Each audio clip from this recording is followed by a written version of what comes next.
Alright, so if you have watched my previous videos, then you might know that I actually own two of these LCD handhelds. Now these things, they predate handheld devices like the Game Boy and even the Microvision, which considerably was the first handheld console anyway to use cartridges.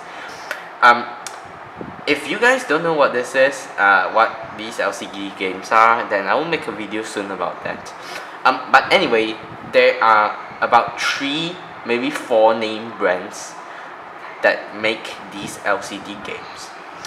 You have Nintendo, of course. They made the Game & Watch series, which is arguably the most popular LCD gaming series out there. And then you have Casio. I'm not so sure about these in the West, particularly in the US, but they are, from what I know, they are pretty popular here in Asia. And you have Tiger Electronics, which are pretty famous, famous for their really crappy LCD games that they made in the 90s. I don't actually have a Tiger unit here, but I have 2 of them, other ones. This is a Nintendo Game & Watch, and this is a Casio LCD game. Okay, so this video is actually me talking why I like the Casio more than the Nintendo handhelds.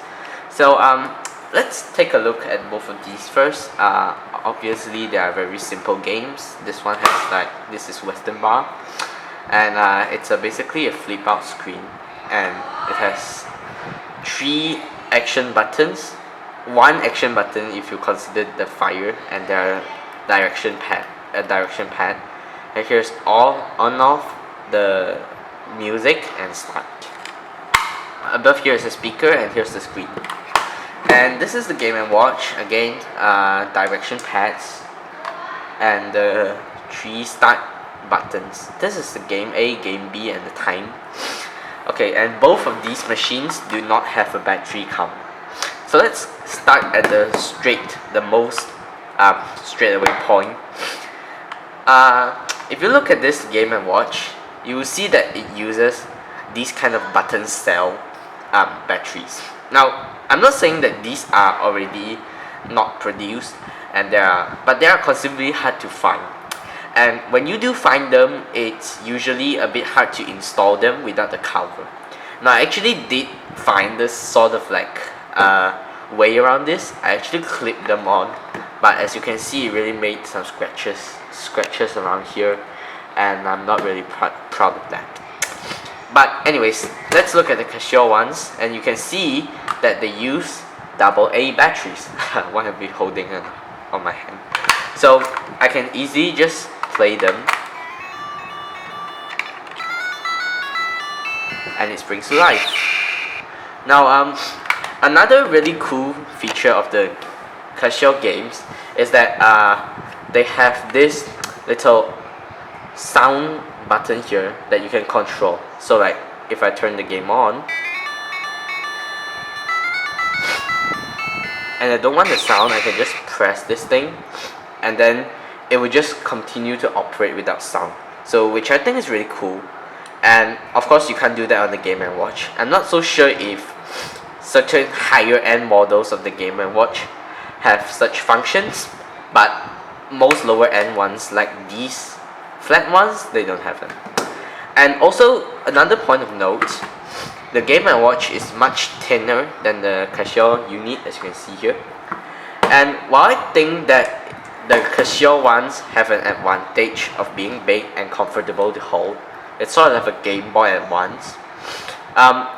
Sometimes I think the Game & Watch thinness makes it a lot more sleek, and it's most likely it's like a smartphone of today, where everybody's wanting to be thinner.